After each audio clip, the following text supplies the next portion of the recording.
4. La fijación del punto de encaje. Ya que nuestro acuerdo era discutir acerca del ensueño únicamente cuando don Juan lo considerara necesario, yo raramente lo interrogaba al respecto, y si lo hacía nunca insistía en continuar con mis preguntas después de cierto punto. Cada vez que él decidía hablar del tema, yo estaba, sin embargo, siempre preparado, aunque sus discusiones invariablemente iban aunadas a otros tópicos de sus enseñanzas, y siempre eran presentadas rápida y abruptamente. Una vez, en su casa, durante una conversación no relacionada con el ensueño, don Juan comentó que los brujos antiguos mediante sus contactos con los seres inorgánicos, adquirieron una enorme experiencia en el manejo del punto de encaje, un tema que clasificó como inmenso y nefasto. Inmediatamente aproveché la oportunidad y le pregunté en qué época él calculaba que vivieron los brujos antiguos. En varias oportunidades anteriores, ya le había hecho la misma pregunta, pero nunca me dio una respuesta satisfactoria. Esta vez, ya que era él quien había abierto la discusión, yo confiaba que se vería obligado a contestarme. Ese es un tema muy difícil, dijo. Su tono de voz me hizo pensar que estaba descartando mi pregunta. Me quedé muy sorprendido cuando continuó hablando. Es un tema tan abrumador para la razón como el de los seres inorgánicos. Por cierto, ¿qué es lo que piensas de ellos ahora? He dejado mis opiniones totalmente de lado, le dije. No me puedo dar el lujo de pensar en ellos ni de un modo ni de otro. Mi respuesta lo deleitó. Se rió y comentó acerca de sus propios miedos y aversiones a los seres inorgánicos. Nunca han sido santos de mi devoción, dijo. Por supuesto que la razón principal fue el miedo que les tenía. No fui capaz de vencerlo cuando lo debería haber hecho, ahora es muy tarde. Todavía les tiene miedo, hoy en día, don Juan. Lo que siento no es exactamente miedo, es más bien repugnancia. No quiero tener nada que ver con ellos. ¿Hay alguna razón, en particular, para que sienta usted esa repugnancia? La mejor razón del mundo somos antitéticos. A ellos les encanta la esclavitud y a mí la libertad. A ellos les encanta comprar pero yo no vendo. Me puse inexplicablemente agitado, y le dije bruscamente que nuestra conversación me parecía tan estrafalaria que yo no podía tomarla en serio. Me miró fijamente y dijo sonriendo, lo mejor que uno puede hacer con los seres inorgánicos es lo que tú haces, negar su existencia y al mismo tiempo visitarlos, regularmente, sosteniendo que uno está soñando, y que en los ensueños todo es posible. De esta forma uno no se compromete. Me sentí culpable y me vi obligado a preguntar, ¿a qué se refiere usted, don Juan? A tus visitas a los seres inorgánicos, me contestó secamente. ¿Está usted bromeando? No. ¿Cuáles visitas? Aún no quería discutir esto, pero creo que es hora de que te lo diga. La voz que oías en tus sueños, urgiéndote a que fijaras tu atención de ensueño en los objetos de tus sueños, era la voz de un ser inorgánico. No cabía duda de que don Juan estaba diciendo disparates. Me sentí tan irritado con él que hasta le grité. Se rió de mí como si hubiera sido yo el disparatado, y me pidió que le contara todo acerca de lo que llamó mis sesiones irregulares. Su pedido me asombró sobremanera porque no le había contado a nadie que a veces mis ensueños se tornaban insólitos. La sesión irregular comenzaba cuando mi atención de ensueño era poderosamente atraída por cualquier objeto de mis ensueños, pero eso, en lugar de hacerme cambiar de ensueño, como debería, me empujaba a una dimensión totalmente desconocida.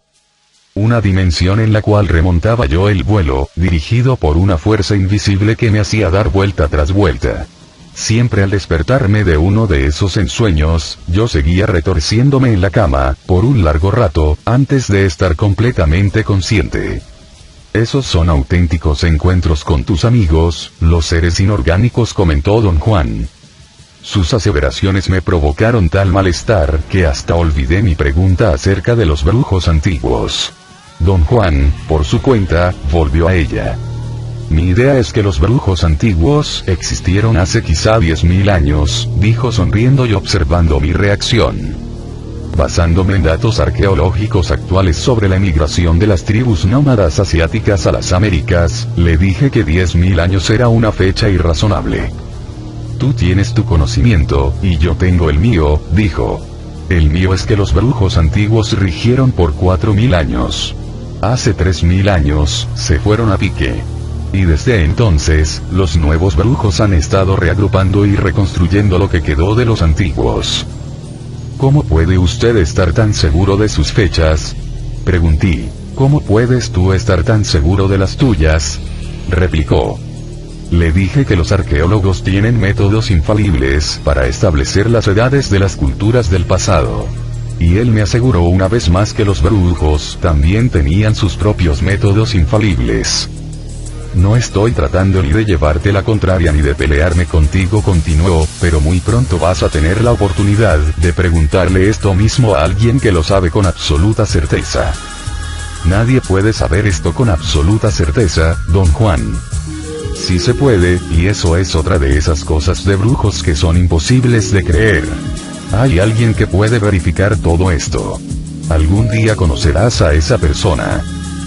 Vamos, don Juan, usted tiene que estar bromeando. ¿Quién podría verificar lo que sucedió hace tantos miles de años? Muy sencillo, uno de los brujos antiguos de los cuales hemos estado hablando. El mismo que yo conocí. Él es quien me dijo todo lo que sé acerca de los brujos de la antigüedad. Espero que siempre recuerdes lo que te voy a contar acerca de ese hombre. Él es alguien a quien estás obligado a conocer, porque es la clave de muchos de nuestros asuntos. Don Juan me escudriñó por largo rato, y luego me acusó de no haberle creído una sola palabra de lo que me había dicho acerca de los brujos antiguos. Admití que en mi estado cotidiano de conciencia, naturalmente, no le había creído una sola palabra. Sus historias me parecían historias descabelladas. En la segunda atención, tampoco le creí, aunque ahí debería haber tenido una reacción diferente. Se vuelven historias descabelladas, únicamente cuando te pones a examinarlas como si fueran eventos del mundo diario, remarcó. Si no involucraras tu sentido común, todo esto sería estrictamente una cuestión de energía. ¿Por qué dijo usted, don Juan, que estoy obligado a conocer a uno de esos antiguos? Porque es imperativo. Es vital que los conozcas algún día. Por ahora, simplemente déjame que te cuente otra historia traída de los cabellos acerca de uno de los nahuales de mi línea, el nahual Sebastián. Don Juan dijo que a principios del siglo XVIII, el nahual Sebastián era el sacristán en una iglesia del sur de México. Recalcó como los brujos, del pasado o del presente, han buscado y han encontrado refugio en instituciones establecidas, tal como la iglesia. Explicó que el soberbio sentido de disciplina que los brujos poseen los convierte en empleados dignos de confianza, codiciados por instituciones que constantemente tienen extrema necesidad de tales personas. Y siempre y cuando nadie se entere de que son brujos, sus prácticas mismas los hacen aparecer como trabajadores modelo. Una tarde mientras Sebastián estaba cumpliendo con sus tareas de sacristán, un indio de aspecto raro entró en la iglesia. Era viejo y parecía estar enfermo. Con voz débil, le pidió ayuda a Sebastián. El nahual pensó que el hombre debería hablar con el cura de la parroquia. Haciendo un gran esfuerzo, el hombre se dirigió al nahual y en un tono áspero y directo le dijo que sabía que Sebastián era no solamente un brujo, sino un nahual. Sebastián, bastante alarmado por el repentino giro de los acontecimientos, llevó al indio hacia un lado, más privado, y lo recriminó por su osadía. El hombre le contestó que estaba ahí para obtener ayuda, no para dar o pedir disculpas. Necesitaba la energía del nahual para mantener su vida, la cual, le aseguró a Sebastián, había durado miles de años, pero en ese momento se desvanecía. Sebastián, quien era un hombre muy inteligente, no se encontraba dispuesto a escuchar tales disparates. Instigó al viejo indio a que se dejara de tonterías. El indio se enojó y lo amenazó con delatarlo a él y a su grupo a las autoridades eclesiásticas, a menos que accediera a su pedido. Don Juan me recordó que en esos tiempos, las autoridades eclesiásticas erradicaban brutal y sistemáticamente las prácticas religiosas autóctonas de los indios del Nuevo Mundo. La amenaza del indio no era algo que Sebastián pudiera tomar a la ligera. El nahual y su grupo realmente se hallaban en peligro mortal.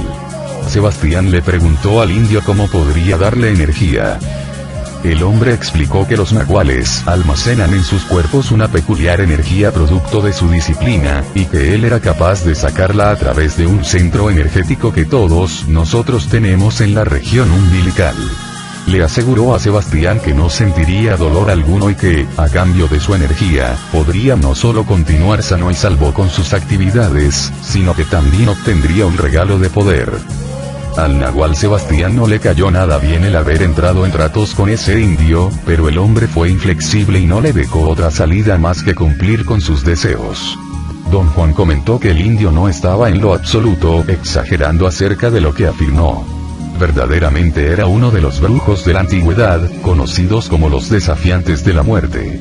Aparentemente, había sobrevivido hasta el presente, por medio de maniobras que solo él podía realizar.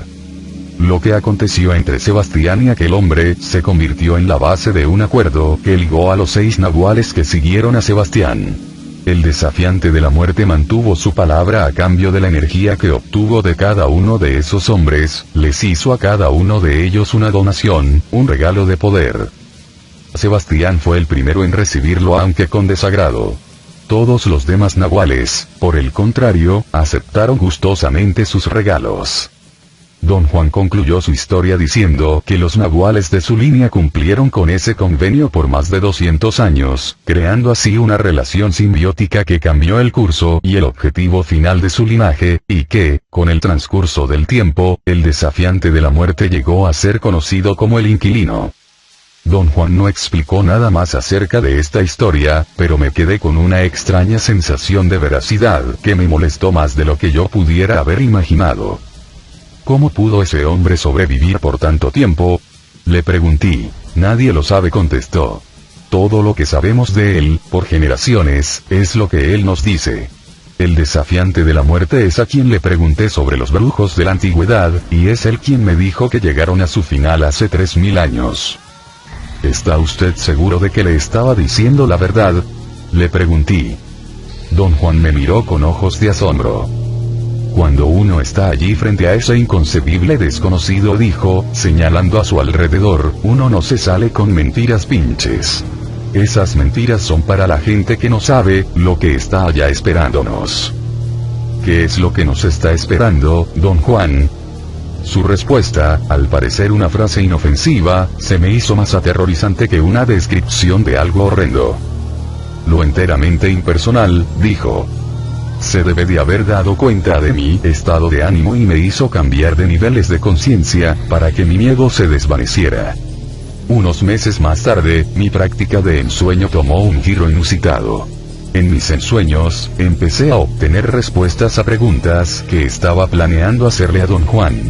Lo más raro de esta extraña situación, fue que en un santiamén me empezó a ocurrir lo mismo cuando estaba despierto. Un día recibí respuesta a una pregunta acerca de la realidad de los seres inorgánicos. Los había ensoñado tantas veces que empecé a creer que realmente existían. Tenía muy en cuenta el haber tocado a uno de ellos, en ese estado de conciencia seminormal, en el desierto de Sonora. Además, en mis ensueños periódicamente entraba en mundos que yo seriamente dudaba fueran producto de mi imaginación. Por ello, quería hacerle a don Juan una pregunta concisa. La formulé en mi mente: si los seres inorgánicos son reales, ¿en qué parte del universo está el reino donde ellos existen? Después de repetir la pregunta en mi mente, escuché una risa extraña, igual a la que había escuchado el día que forcejeé con el ser inorgánico. Luego, una voz de hombre me contestó: ese reino existe en una posición particular del punto de encaje. De la misma forma en que tu mundo existe en la posición habitual del punto de encaje. Lo que menos quería era entablar un diálogo con una voz incorpórea.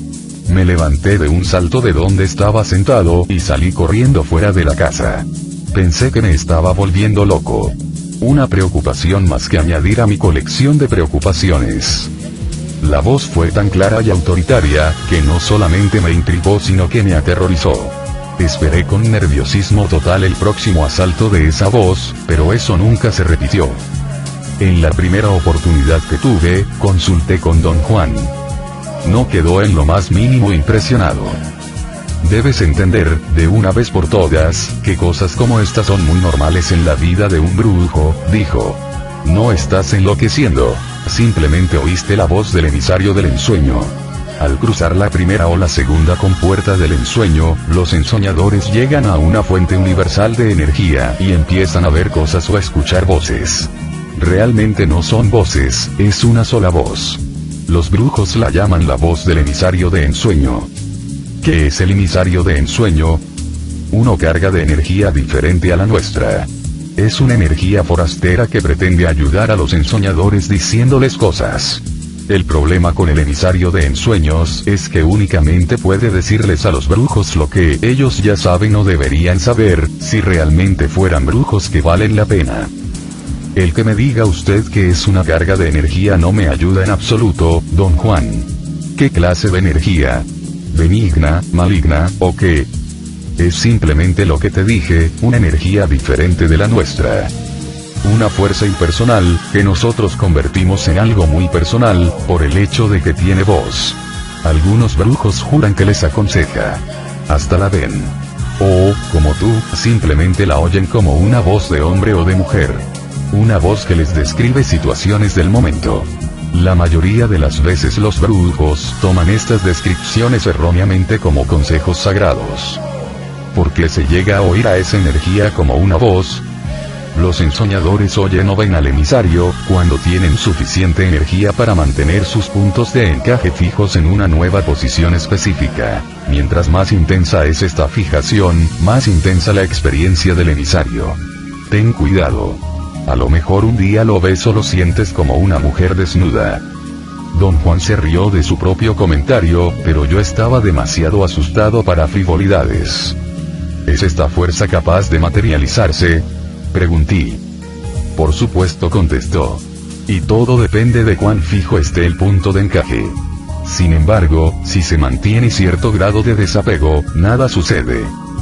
El emisario permanece como lo que es una fuerza impersonal que actúa con nosotros debido a la fijación de nuestros puntos de encaje.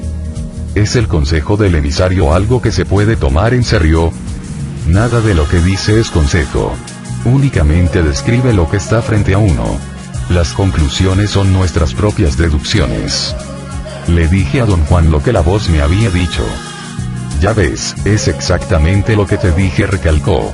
El emisario no te dijo nada nuevo. Sus aseveraciones fueron correctas, pero únicamente parecía que te estaba revelando algo nuevo.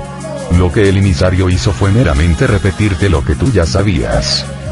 Lo siento mucho, don Juan, pero no puedo decir que yo sabía todo eso. Sí, puedes decirlo. Tú sabes ahora infinitamente más de lo que racionalmente sospechas acerca del misterio del universo. Pero esa es la dolencia del género humano, saber más de lo que sospechamos acerca del misterio del universo. A pesar de todo lo que dijo don Juan, el haber experimentado el increíble fenómeno de la voz del emisario, por mi propia cuenta, me causó una tremenda euforía. Durante otra discusión sobre el ensueño, aproveché la oportunidad y le pregunté a don Juan si él también lo oía como una voz. Con una amplia sonrisa dijo, sí, el emisario me habla. En mi juventud lo veía como un fraile con capuchón negro que me hacía medio morir de miedo cada vez que me hablaba.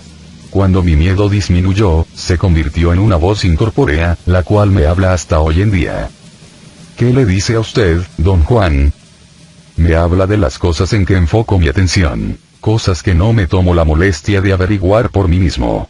Como por ejemplo, detalles sobre el comportamiento de mis aprendices. Lo que hacen cuando yo no estoy con ellos. Me dice cosas de ti, en particular. El emisario me dice todo lo que haces. En ese momento, realmente perdí el interés de continuar nuestra conversación. Busqué frenéticamente en mi mente preguntas sobre otros temas, mientras que él se reía a carcajadas. ¿Es el emisario de ensueños un ser inorgánico? Le pregunté. Digamos que el emisario de ensueños es una fuerza que viene del reino de los seres inorgánicos. Esa es la razón por la cual los ensoñadores siempre la encuentran. Todos la oyen, son muy pocos los que la ven o la sienten. ¿Tiene usted alguna explicación para esto? No. Además, realmente no tengo ningún interés en el emisario. En un determinado momento de mi vida tuve que decidir entre concentrarme en los seres inorgánicos y seguir los pasos de los brujos antiguos, o renunciar a todo eso. Mi maestro, el Nahual Julián, me ayudó a rechazar todo eso. Nunca me he arrepentido de esa decisión. ¿Cree usted que yo también debería rechazar todo esto, don Juan? En lugar de contestarme, me explicó que el reino entero de los seres inorgánicos está siempre dispuesto a enseñar. Dijo que quizá debido a que los seres inorgánicos tienen una conciencia de ser más profunda que la nuestra se sienten obligados a tomarnos bajo su tutela. Yo no encontré ninguna razón para convertirme en su alumno, añadió. El precio de su instrucción es demasiado caro. ¿Cuál es su precio? Nuestras vidas, nuestra energía. Demandan total devoción hacia ellos. En otras palabras, nos roban la libertad. Pero, ¿qué es lo que ellos enseñan? Cosas que atañen a su mundo. Del mismo modo que nosotros les enseñaríamos, si fuéramos capaces de enseñarles, cosas que atañen a nuestro mundo. Su método es tomar nuestro ser básico como medida de lo que necesitamos, y de acuerdo a eso enseñarnos. Un método sumamente peligroso. No veo por qué pueda ser peligroso. Si alguien va a tomar a tu ser básico como medida, con todos tus vicios, tus miedos y avaricia y envidias, y toda tu porquería, y va a enseñarte lo que satisfaga a ese desastroso estado de ser, ¿cuál crees que sea el resultado? No tuve nada que responder. Pensé que había comprendido perfectamente bien. El problema de los brujos de la antigüedad es que aprendieron cosas maravillosas, pero sobre las bases de una inconsciencia de ser sin enmendar, prosiguió don Juan.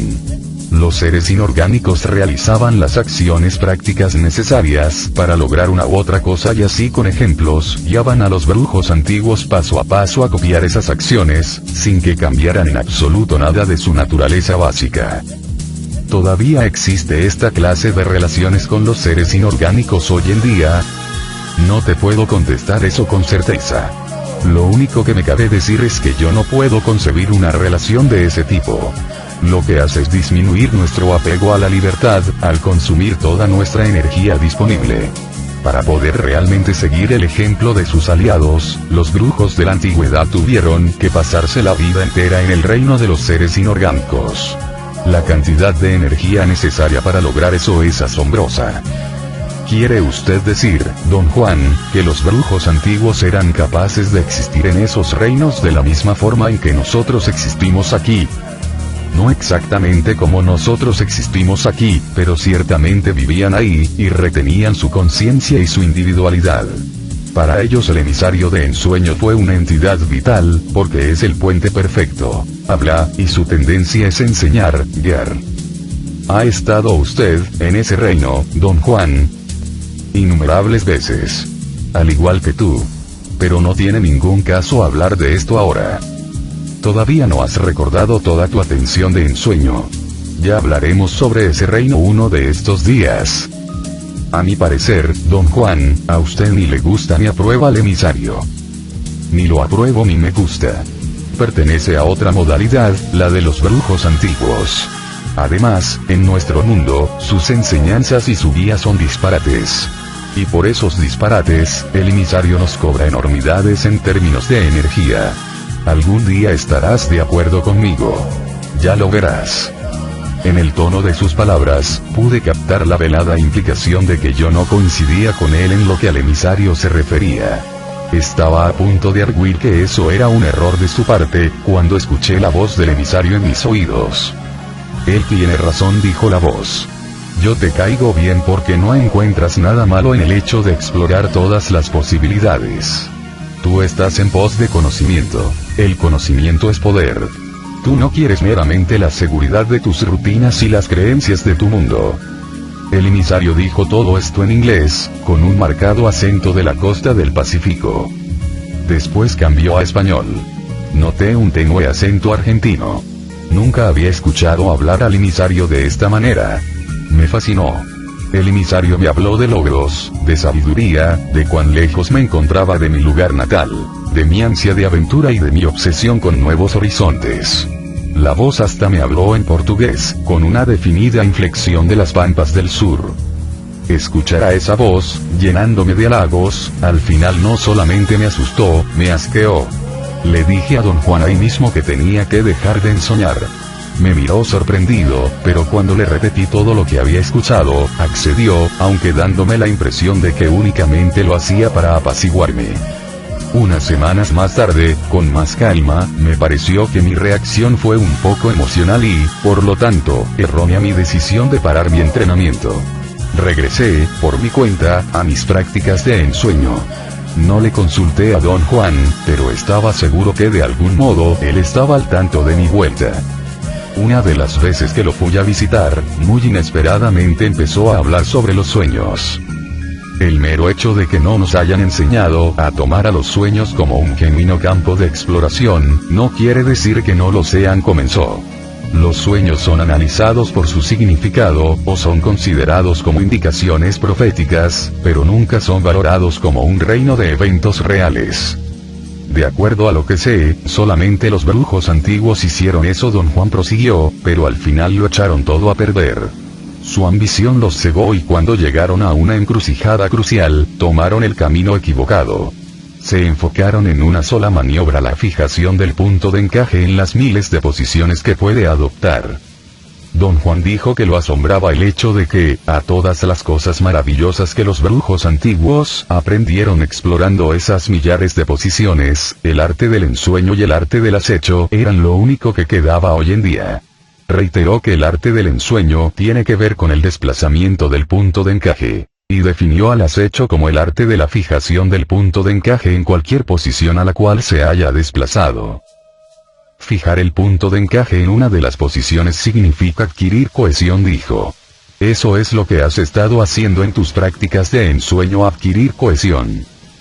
Yo creía que estaba perfeccionando mi cuerpo de ensueño, le dije, sorprendido por su cambio de énfasis. Estás adquiriendo cohesión, insistió. El ensueño hace que eso ocurra, al forzar a los ensoñadores a fijar el punto de encaje. La atención de ensueño, el cuerpo energético, la segunda atención, la relación con los seres inorgánicos y el emisario, son todos productos de la fijación del punto de encaje en diferentes posiciones de ensueño. ¿Qué es una posición de ensueño, don Juan? Una nueva posición a la que el punto de encaje ha sido desplazado durante el sueño. ¿Cómo es que fijamos el punto de encaje en una posición de ensueño? Sosteniendo la vista de cualquier objeto en los ensueños, o cambiando de ensueño a voluntad. Con tus prácticas de ensueño estás realmente ejercitando tu capacidad de cohesión. Esto quiere decir que estás ejercitando tu capacidad de sostener una nueva forma energética, al mantener el punto de encaje fijo en la posición que adopta con el ensueño. ¿Realmente mantengo otra forma energética, don Juan? No exactamente, y no porque no puedas, sino simplemente porque estás empezando por desplazar tu punto de encaje dentro del huevo luminoso, en lugar de moverlo fuera de él. Los cambios del punto de encaje causan pequeñas transformaciones, las cuales prácticamente no se notan. El reto de tales cambios es que son tan pequeños y tan numerosos que mantener cohesión en todos ellos es un verdadero triunfo. ¿Cómo podemos saber que mantenemos la cohesión? Lo sabemos por la claridad de nuestra percepción. Cuanto más clara sea la visión de nuestros ensueños, mayor es nuestra cohesión. Dijo que ya era hora de que yo aplicara en la práctica lo que había aprendido en mis ensueños. Sin darme tiempo a preguntar nada, me pidió que enfocara mi atención, como si estuviera ensoñando, en el follaje de un árbol del desierto que creía cerca de ahí un mezquite. ¿Quiere usted que lo mire fijamente? Le pregunté. No quiero que lo mires fijamente. Quiero que hagas algo muy especial con ese follaje, dijo.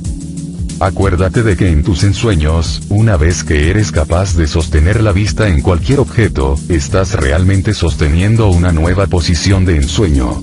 Ahora, mira fijamente a esas hojas, como si estuvieras en un ensueño, con una muy significativa variación vas a sostener tu atención de ensueño en las hojas de ese mezquite, en la conciencia de ser del mundo cotidiano. Mi nerviosidad me hizo imposible seguir el hilo de sus instrucciones. Me explicó pacientemente que al mirar fijamente al follaje, se llevaría a cabo un diminuto desplazamiento de mi punto de encaje. Luego, al entrar en mi atención de ensueño, a consecuencia de mirar fijamente a cada hoja, lo que yo haría es fijar ese diminuto desplazamiento, y al hacerlo mi cohesión me haría percibir en términos de la segunda atención. Añadió, riéndose, que el proceso era ridículo de tan simple que era. Don Juan tenía razón. Todo lo que necesité fue enfocar y mantener mi atención en las hojas, y en un instante, fui atraído por una sensación de vórtice, como en mis ensueños. El follaje del mezquite se convirtió en un universo de datos sensoriales. Fue como si el follaje me hubiese engullido. Si tocaba las hojas, podía realmente sentirlas. También podía olerlas. Mi atención de ensueño era multisensorial, en lugar de ser únicamente visual, como en mis ensueños diarios. Lo que empezó con fijar la vista en el follaje del mezquite se convirtió en un ensueño. Creí que me encontraba en un árbol irreal, como me había encontrado en árboles de incontables ensueños. Y, naturalmente, me comporté en ese árbol irreal como había aprendido a comportarme en mis ensueños. Me moví de objeto en objeto, atraído por la fuerza de un vórtice que se formaba en cualquier parte del árbol en la cual enfocara mi multisensorial atención de ensueño. Estos vórtices se formaban no solo al fijar mi vista, sino también al tocar cualquier cosa, con cualquier parte de mi cuerpo. En un momento dado tuve un ataque de dudas racionales. Comencé a preguntarme si sería posible que me hallara físicamente subido al mezquite en un estado de confusión, abrazando las hojas y perdido en el follaje sin saber lo que hacía. O quizá me había quedado dormido, hipnotizado por el revoloteo de las hojas en el viento, y estaba ensoñando. Pero, al igual de lo que me ocurría en ensueños, mis preguntas fueron tan fugaces que duraron solo un instante, y luego la fuerza de lo que estaba sucediendo las anuló por completo. Un repentino movimiento a mi alrededor sacudió todo, y me hizo virtualmente emerger de la hojarasca como si me hubiera desprendido de la atracción magnética del árbol. Me encontré entonces mirando a un inmenso horizonte, desde un terreno elevado. Me rodeaban oscuras montañas y verde vegetación. Otro empellón de energía me depositó en otro lugar. Árboles enormes se asomaban por todos lados en forma amenazadora. Eran más grandes que los pinos de los estados de Oregón y Washington. Nunca jamás había yo visto un bosque como ese. El panorama era de tal contraste con la aridez del desierto de Sonora, que no me quedó ninguna duda de que estaba ensoñando. Me enfoqué en esa extraordinaria visión con temor de salir prematuramente de ella. Sabía que era en realidad un ensueño, y que una vez que agotara mi atención de ensueño, saldría de él. Pero las imágenes duraron, aun cuando calculé que ya había agotado mi atención de ensueño. Lo que dio lugar a que cruzara por mi mente un pensamiento aterrador: y si este no fuera un ensueño, ni tampoco el mundo cotidiano. Asustado, de la misma forma que un animal debe de experimentar el susto, regresé a la hojarasca de la cual había emergido. El ímpetu de mi retroceso me empujó de un extremo a otro del follaje, y me jaló fuera del árbol. En un abrir y cerrar de ojos estaba parado junto a Don Juan, en la puerta de su casa, en el desierto de Sonora. E inmediatamente tomé conciencia de que había entrado en un estado en el que podía pensar coherentemente, pero no podía hablar. Don Juan me instó a que no me preocupara. Dijo que nuestra facultad del habla es extremadamente frágil, y que los ataques de mudez eran comunes entre los brujos que se aventuraban más allá de los límites de la percepción normal. Mi primera impresión fue que Don Juan sentía lástima por mí. Pero la voz del emisario de ensueño dijo claramente en ese instante que en unas horas, después de dormir, estaría yo perfectamente bien. Al despertarme, y a petición de Don Juan, le describí lo que había visto y hecho. Me advirtió que no me fiara de mi racionalidad para comprender mi experiencia, no porque estuviera de ninguna forma perjudicada, sino porque lo sucedido era un fenómeno fuera de los límites de la razón. Naturalmente, arguí, porque así lo creía, que no podía haber nada fuera de los límites de la razón. Que puede haber cosas que no estén claras, pero que tarde o temprano, la razón siempre encuentra una forma de aclararlas. Con extrema paciencia Don Juan señaló que la razón, el sentido común, el buen juicio, fuentes de gran orgullo para nosotros, porque las consideramos consecuencia directa de nuestro valor personal, son meramente el resultado de la fijación del punto de encaje en su posición habitual. Cuanto más rígido y fijo, más grande nuestra confianza en nosotros mismos. Más grande nuestra idea de que podemos explicar lo que fuera. Añadió que el ensueño, al darnos fluidez para entrar en otros mundos, destruye nuestra idea del yo que sabe todo. Llamó al ensueño una empresa de dimensiones inimaginables que, después de hacernos percibir todo lo que puede ser percibido, hace que el punto de encaje dé un salto fuera del reino humano a fin de hacernos percibir lo inconcebible. Nos encontramos, de nuevo, frente al tema más importante del mundo de los brujos antiguos, la posición del punto de encaje, prosiguió. El anatema de los brujos antiguos, al igual que la aflicción de la humanidad actual. ¿Por qué dice usted eso, don Juan? Porque ambos, la humanidad actual y los brujos de la antigüedad, son las víctimas de la posición del punto de encaje. La humanidad, por no saber que el punto de encaje existe. Por no saberlo, estamos obligados a considerar a los productos de su posición habitual como cosas finales e indiscutibles. Y los brujos antiguos, por saber que el punto de encaje existe y que se le puede manejar con relativa facilidad. Debes evitar caer en esas dos trampas, continuó. Sería realmente repugnante que te aunaras a la humanidad, como si no supieras acerca de la existencia del punto de encaje. Pero sería aún más odioso que te aunaras a los brujos antiguos, y manejaras al punto de encaje para tu ganancia personal. Todavía no entiendo, ¿cuál es la conexión de todo esto con la experiencia que tuve ayer? Ayer te encontrabas en otro mundo, diferente pero real. Si me preguntas dónde se encuentra ese mundo, yo te tendré que contestar que está en la posición del punto de encaje. Si mi respuesta no tiene ningún sentido para ti, entrarás en un enredo diabólico. El argumento de don Juan era que me quedaban dos alternativas si no entendía su proposición. Una era seguir la línea de la humanidad en general, lo que me llevaría a un caos. Mi experiencia me diría que otros mundos existen, pero mi razón me diría que esos mundos no pueden existir. La otra alternativa era seguir la línea de los brujos antiguos, en cuyo caso, automáticamente aceptaría la existencia de otros mundos, y mi avaricia me haría sostener la posición del punto de encaje que crea esos mundos. El resultado sería otro tipo de caos, tener que moverme físicamente a mundos diferentes del nuestro, forzado por expectativas de poder y ganancia personal. Yo estaba demasiado aturdido para poder seguir el hilo de su razonamiento, pero sí sentía que él estaba totalmente en lo cierto. Era un sentimiento, una certeza ancestral que yo parecía haber perdido y estar recobrando lentamente. Regresar a mis prácticas de ensueño disipó todas estas tribulaciones, pero creó otras. Por ejemplo, después de escucharla diariamente, por meses, la voz del emisario dejó de ser una molestia o un asombro y se convirtió en algo casi común y corriente para mí. Cometí tantos errores influenciado por lo que me decía, que comprendí la renuencia de don Juan a tomarlo en serio. Un psicoanalista se habría muerto de gusto interpretando esa voz de acuerdo a todas las posibles minucias de mi dinámica intrapersonal.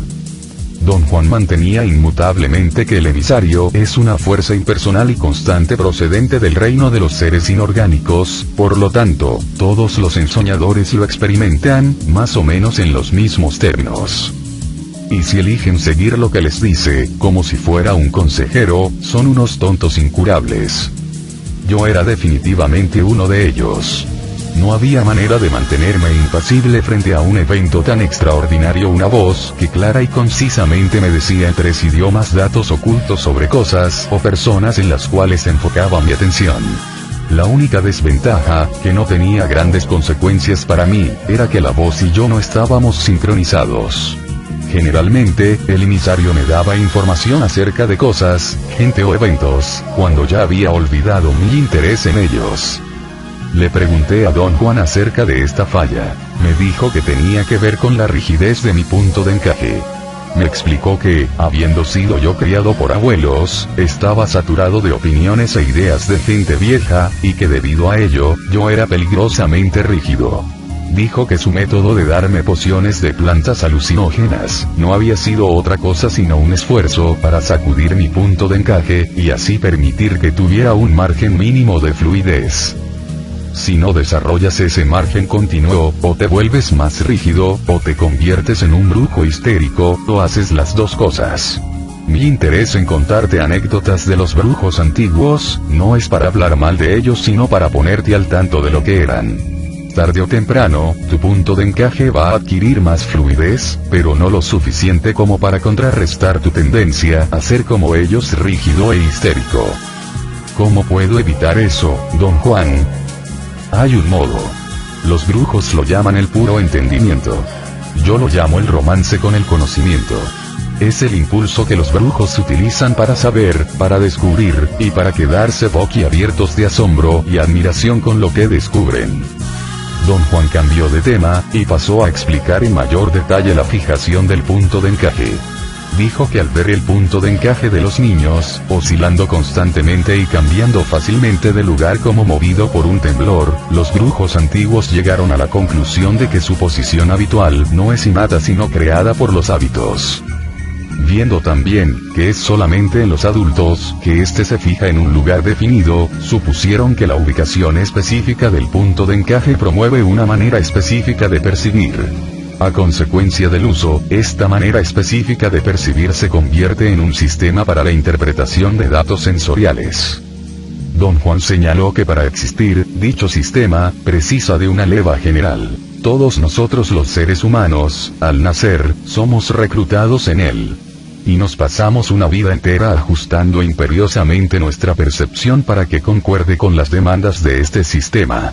Por ello, tenían razón los brujos antiguos al sostener que el acto de revocarlo y percibir energía directamente es lo que transforma a una persona en brujo. Don Juan expresó su admiración, una y otra vez, por lo que llamó el mayor logro de nuestra socialización básica como seres humanos y movilizar nuestro punto de encaje en su posición habitual. Explicó que una vez que su posición es fija, nuestra percepción puede ser entrenada y dirigida a interpretar lo que percibimos. Nuestro proceso de socialización empieza entonces a guiarnos a percibir más en términos de nuestro sistema que en términos de nuestros sentidos. Don Juan aseguraba que la percepción humana es universalmente homogénea debido a que el punto de encaje de toda la raza humana está fijo en el mismo sitio. Don Juan dijo que los brujos prueban todo esto al comprobar que lo que se percibe no tiene sentido alguno cuando el punto de encaje se ha desplazado fuera de cierto nivel y nuevos filamentos energéticos universales empiezan a ser percibidos. La razón de ello es que los nuevos filamentos traen nuevos datos sensoriales, que no son parte de dicho sistema. Percibir sin nuestro sistema es, por supuesto, algo caótico. Don Juan continuó. Pero por más extraño que parezca, cuando nos creemos realmente perdidos, nuestro sistema se recupera y viene a nuestro rescate, transformando nuestra nueva e incomprensible percepción, en un mundo totalmente comprensible. Exactamente como te sucedió cuando fijaste tu mirada en las hojas del árbol de mezquite. Tu percepción fue caótica. Por un momento todo se te vino encima y tu sistema de interpretación no funcionó. Después, el caos se aclaró, y ahí estabas frente a un mundo nuevo. Nos encontramos otra vez en el mismo atascadero de antes. ¿Existe realmente ese mundo? ¿O es una mera elaboración de mi mente? Ciertamente regresamos a lo mismo y la respuesta es aún la misma. Ese mundo realmente existe en la precisa posición en que se encontraba tu punto de encaje en ese momento. Para percibirlo claramente, necesitaste cohesión. Necesitaste mantener tu punto de encaje fijo en esa nueva posición, lo cual hiciste. El resultado fue que por un rato fuiste capaz de percibir un mundo totalmente nuevo. Pero, ¿podrían otros percibir ese mismo mundo? Sí, si tuvieran la uniformidad y cohesión que tenías tú en ese momento. Uniformidad es mantener al unísono la misma posición del punto de encaje. Acechar la percepción era como los brujos antiguos llamaban al acto de adquirir uniformidad y cohesión fuera del mundo normal. El arte del acecho continuo, como ya lo dije antes, tiene que ver con la fijación del punto de encaje. A través de la práctica, los brujos antiguos descubrieron que como es importante desplazar el punto de encaje, es aún de mayor importancia hacer que se quede fijo en su nueva posición, cualquiera que ésta fuere. Explicó que si el punto de encaje no se logra estabilizar, no hay forma posible de que podamos percibir coherentemente. Lo que entonces percibiríamos sería un caleidoscopio de imágenes disociadas. Dijo que esta fue la razón por la cual los brujos antiguos pusieron tanto énfasis en el ensueño como en el acecho, y que un arte no puede existir sin el otro, especialmente en la clase de actividades en las cuales los brujos antiguos estaban envueltos. ¿Cuáles eran esas actividades, don Juan?, pregunté. Don Juan dijo que eran actividades complejísimas derivadas de los desplazamientos del punto de encaje. Los brujos antiguos, al aprender a desplazar sus puntos de encaje a miles de posiciones en la superficie, o adentro de sus masas energéticas, también aprendieron a fijar su punto de encaje en esas posiciones, para así retener su cohesión indefinidamente. Los brujos antiguos llamaban a eso las marañas de la segunda atención, o la gran aventura de lo desconocido, añadió. ¿Cuál era el beneficio de todo esto, don Juan? No podemos hablar aquí de beneficios. Aquí podemos únicamente hablar de resultados finales.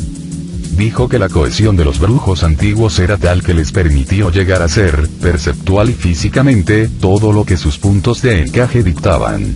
Podían transformarse en cualquier cosa dentro del inventario específico que cada uno de ellos poseía.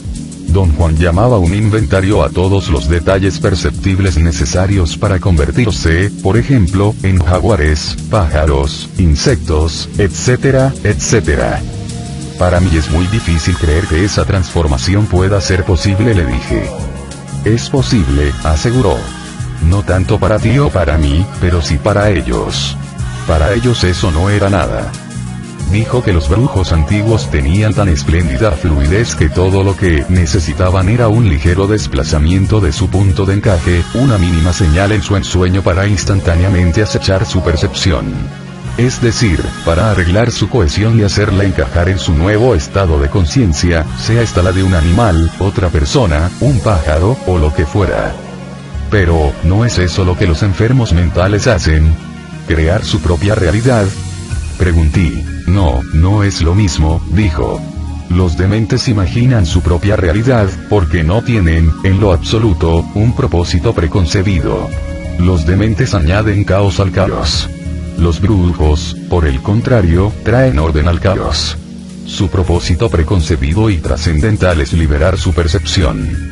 Los brujos no inventan los mundos que perciben. Ellos perciben energía directamente y luego descubren que lo que están percibiendo es un mundo nuevo y desconocido. Un mundo que se los puede tragar enteros, porque es tan real como cualquier cosa en nuestro mundo diario. Don Juan me dio entonces una nueva versión de lo que me sucedió en el árbol de mezquite. Dijo que empecé por percibir directamente la energía del árbol. En mi nivel subjetivo, sin embargo, yo creí que estaba ensoñando ya que utilicé el ensueño para percibir energía. Aseveró que usar el ensueño en el mundo de la vida diaria es una de las estratagemas más efectivas de los brujos. Hace que el percibir energía directamente sea como un ensueño, en lugar de ser una experiencia totalmente caótica. Luego, cuando la percepción se arregla, los brujos se encuentran frente a un mundo nuevo. Exactamente lo que a mí me sucedió. Le conté acerca del pensamiento que casi no me atreví a pensar que el panorama que vi no era un ensueño, ni tampoco nuestro mundo cotidiano. No lo era, dijo. Te lo he dicho una y otra vez, pero tú crees que estoy senil y me repito sin ton ni son. Sé cuán difícil es para la mente aceptar que todo esto no es una idiotez de locos. Créeme, existen mundos nuevos. Están envueltos los unos en los otros, como las capas de una cebolla.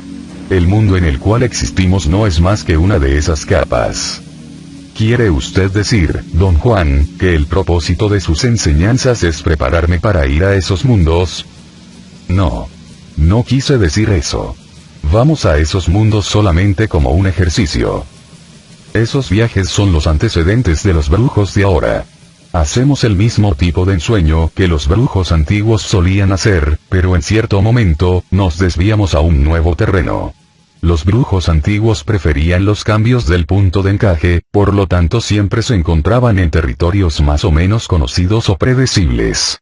Nosotros preferimos los movimientos del punto de encaje. Los brujos antiguos iban en pos de lo humanamente desconocido. Nosotros buscamos lo desconocido que está fuera de lo humano. No he llegado a eso todavía, ¿verdad? No, tú estás solamente empezando. Y al empezar todo ensoñador tiene que seguir los pasos de los brujos antiguos. Después de todo, ellos fueron quienes inventaron el arte del ensueño. A ti todavía te queda mucho pan por rebanar. Además, tengo que ser extremadamente cuidadoso contigo, porque tu carácter está totalmente ligado al de los brujos antiguos. Ya te he dicho esto muchas veces, pero siempre te las ingenias para descartarlo. A veces hasta pienso que una energía de otro mundo te guía y te aconseja, pero luego dejo a un lado esa idea, porque eso sí que es algo descabellado. ¿De qué está usted hablando, don Juan? Inconscientemente has hecho dos cosas que me preocuparon sin medida. La primera vez que te presté mi energía para que ensoñaras viajaste con tu cuerpo energético a un lugar fuera de este mundo. Y ahí caminaste. Y luego, volviste a viajar con tu cuerpo energético, a través del mezquite, a otro sitio fuera de este mundo. Las dos veces, partiendo desde la conciencia del mundo diario. ¿Por qué lo preocupa esto? Ensoñar es demasiado fácil para ti. Y si no tenemos cuidado, esa puede ser tu perdición. Ensoñar así conduce a lo desconocido que aún es cuestión humana. Como te dije, los brujos de hoy se esfuerzan por alcanzar lo desconocido que ya no es cuestión humana. ¿Qué puede ser lo desconocido que no es cuestión humana? Mundos inconcebibles que están fuera de la banda del hombre, pero que aún podemos percibir. La predilección de los brujos de hoy en día es entrar en mundos fuera del dominio humano. Mundos completamente inclusivos, no meramente entrar en el reino de los pájaros, o en el reino de los animales, o en el reino de los seres humanos, aunque este fuese el reino del hombre desconocido. Te estoy hablando de mundos como en el que vivimos. Mundos completos, con un sinfín de reinos. ¿Dónde están esos mundos, don Juan? En las diferentes posiciones del punto de encaje. Efectivamente, en las diferentes posiciones del punto de encaje. Digamos que los brujos llegan a esos mundos usando los movimientos del punto de encaje, no simplemente los cambios. Entrar en esos mundos requiere del tipo de ensueño que solamente los brujos de ahora practican. Los brujos antiguos se mantuvieron alejados de él, porque requiere un gran desapego y absoluta ausencia de importancia personal. Un precio que no estuvieron dispuestos a pagar. Para los brujos que ensueñan hoy en día, ensoñar es la libertad de percibir mundos más allá de todo lo imaginable. Pero ¿cuál es el sentido de percibir todo eso? Ya me hiciste hoy la misma pregunta. Hablas como un verdadero mercachifle. ¿Me va a dar buen resultado? ¿Cuál es el riesgo o la ganancia de mi inversión? No hay manera de responder a esas preguntas. La mente del mercachifle está hecha para el comercio. Pero la libertad no puede ser una inversión. La libertad es una aventura sin fin, en la cual arriesgamos nuestras vidas y mucho más, por unos momentos que no se pueden medir con palabras o pensamientos. No fue mi intención hablar como mercachifle al hacerle esa pregunta, don Juan. Lo que quiero saber es, ¿cuál podría ser la fuerza que impulse a un perfecto haragán como yo para que hiciera todo esto? La búsqueda de la libertad es la única fuerza que yo conozco. Libertad de volar en ese infinito. Libertad de disolverse, de elevarse, de ser como la llama de una vela, que aún al enfrentarse a la luz de 1 billón de estrellas permanece intacta, porque nunca pretendió ser más de lo que es la llama de una vela. 5. El mundo de los seres inorgánicos. A pesar de que don Juan parecía no solo desinteresado en hablar sobre el tema del ensueño sino hasta molesto, yo aún solicitaba su consejo, pero únicamente en casos de extrema necesidad. Cada vez que hablábamos de mis prácticas de ensueño, él minimizaba la importancia de cualquier cosa que hubiese logrado. Yo consideré esa reacción suya como una confirmación de su perenne desapruebo. En ese entonces, mi interés en los seres inorgánicos se había convertido en la parte crucial de mis prácticas de ensueño. Después de encontrar a seres inorgánicos en mis sueños y, especialmente, después de mi encuentro con ellos en el desierto, debería haber estado más predispuesto a tomar en serio su existencia. Pero esos eventos tuvieron más bien el efecto contrario. Mi objetivo se tornó en probar que no existían. Entretuve entonces la idea de una investigación objetiva. El método de esta investigación iba a consistir en compilar una meticulosa crónica de todo lo que aconteciera durante mis sesiones de ensueño, y luego, usar esa crónica como base para averiguar si mi ensueño confirmaba o refutaba lo que Don Juan decía de los seres inorgánicos. Escribí cientos de páginas de minuciosas anotaciones sobre detalles que yo consideraba importantes, cuando debería haberme sido claro que había obtenido la evidencia de su existencia casi desde el comienzo de mi investigación. Después de unas cuantas sesiones, descubrí que lo que había creído ser una recomendación casual de Don Juan, suspender todo juicio y dejar que los seres inorgánicos se manifestaran por su propia cuenta, era en realidad el procedimiento usado por los brujos antiguos para atraerlos. Don Juan estaba simplemente siguiendo su tradición al dejarme que lo descubriera por mí mismo. La advertencia que me hizo una y otra vez, fue que es muy difícil hacer que el yo quite sus barreras, excepto bajo una disciplina implacable. Decía que ciertamente nuestra razón es la línea de defensa más fuerte del yo, y cuando se trata de la brujería, la más amenazada. Don Juan consideraba que la existencia de los seres inorgánicos es el más temible asaltante de nuestra racionalidad. Algo más que quedó aclarado en el curso de mi investigación fue la rutina que me había impuesto Don Juan. Al parecer algo muy simple. Primero, observaba cada objeto de mis sueños, y luego, cambiaba de sueños. Puedo sinceramente decir que siguiendo tal rutina, observé universos de detalles en sueño tras sueño. Inevitablemente, en un momento dado, mi atención de ensueño empezaba a disminuir y mis sesiones de ensueño terminaban ya fuera quedándome dormido y teniendo sueños normales de los que no tenía ninguna atención de ensueño, o quedándome despierto sin poder conciliar el sueño. Sin embargo, de vez en cuando, tal como Don Juan lo había descrito, una corriente de energía forastera, lo que él llamaba un explorador, se introducía a mis sueños. Saber de antemano que esto iba a suceder me ayudó a ajustar mi atención de ensueño y a estar alerta. La primera vez que noté energía foránea, estaba yo soñando que andaba de compras en un gran almacén. Iba yo de mostrador en mostrador buscando objetos antiguos de arte. Finalmente encontré uno. La ridiculez de buscarlos en un almacén era tan obvia que me causó risa, pero encontrar lo que buscaba borró la incongruencia. La pieza era el puño de un bastón. El vendedor me aseguró que estaba hecho de iridio, y dijo que era una de las sustancias más duras en el mundo. Era una pieza tallada a la cabeza y el hombro de un simio. A mí me parecía como de jade. El vendedor se sintió insultado cuando le insinué que quizá era jade, y para probar mi error, arrojó el objeto contra el piso de cemento con gran fuerza. No se rompió, rebotó como una pelota y salió del almacén girando como si fuera un frisbee. Lo seguí. Desapareció detrás de unos árboles. Corrí a buscarlo, y lo encontré hundido en el suelo. Se había transformado en un bastón largo, extraordinariamente bello, de color verde profundo con negro. Lo codicié al punto de aferrarlo con toda mi fuerza. Forcejeé para arrancarlo del suelo, antes de que alguien más viniese. Pero por más que hice, no pude sacarlo. Tenía miedo de romperlo si trataba de extraerlo moviéndolo para adelante y para atrás. Empecé a cavar a su alrededor con mis manos. A medida que continuaba cavando, el bastón comenzó a derretirse, hasta que quedó únicamente un charco de agua verduzca en su lugar. Me quedé mirando fijamente el agua, la cual, de repente, pareció explotar. Se convirtió en una burbuja blanca y desapareció. Mi sueño continuó con otras imágenes y otros detalles que, aunque eran cristalinamente claros, no eran sobresalientes. Cuando le conté a Don Juan este ensueño, me dijo: aislaste a un explorador. Los exploradores son más numerosos en nuestros sueños comunes y corrientes. Los sueños de los ensoñadores están extrañamente libres de exploradores. Al momento que aparecen, son identificados por su extrañeza y la incongruencia de su presencia. ¿Incongruencia? ¿De qué manera, Don Juan? Su presencia no tiene ningún sentido.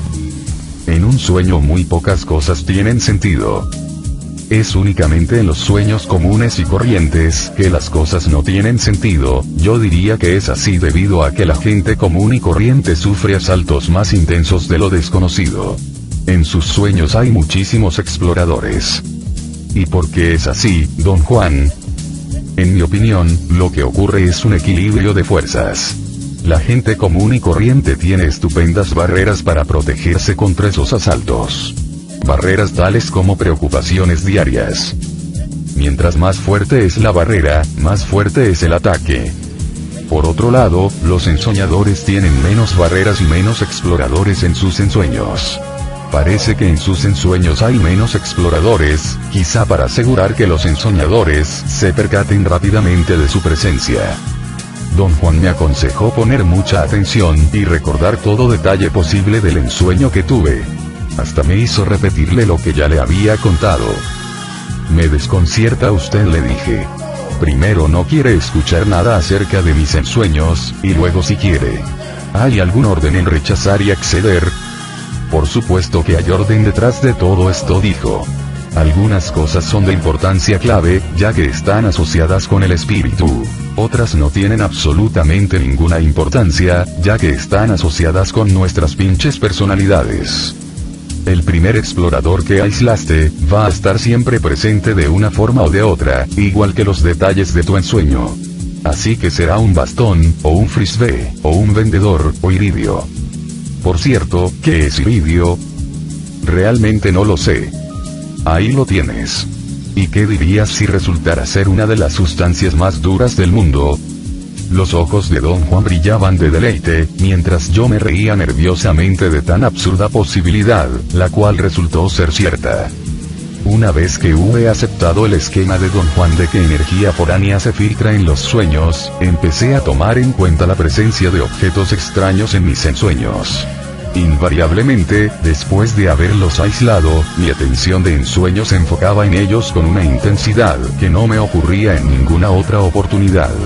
Lo primero que noté fue el gran esfuerzo que mi mente hacía para transformarlos en objetos conocidos. La desventaja de mi mente era su incapacidad de llevar totalmente a cabo tal transformación. El resultado era un objeto espurio, casi desconocido. Después, la energía foránea se disipa fácilmente, convirtiéndose en una burbuja de luz que era rápidamente absorbida por otros apremiantes detalles de mis ensueños. En el nivel de ensueño en que te encuentras ahora, los exploradores son rastreadores que vienen del reino de los seres inorgánicos, dijo Don Juan, comentando acerca de lo que me sucedía. Son muy rápidos, y esto quiere decir que no se quedan por mucho tiempo. ¿Por qué dice usted que son rastreadores, Don Juan? Porque siguen el rastro de la conciencia. Ellos tienen conciencia de ser y propósito, aunque eso sea incomprensible para nuestras mentes. ¿Cuál es la diferencia entre un rastreador y un explorador? Los rastreadores van en pos de las huellas que deja la conciencia de ser a su paso. Los exploradores la exploran una vez que la encuentran. Como ya te lo he dicho, los exploradores vienen del mundo de los seres inorgánicos. Su conciencia y propósito quizás sea comparable al propósito y la conciencia de los árboles. Explicó que la conciencia de ser es como una velocidad interna, y que la velocidad interna de los árboles y de los seres inorgánicos son infinitamente más lentas que la nuestra y por lo tanto, incomprensibles para nosotros. Ambos, los árboles y los seres inorgánicos, están hechos para durar mucho más que nosotros, añadió. Son inmóviles, pero hacen que todo se mueva alrededor de ellos.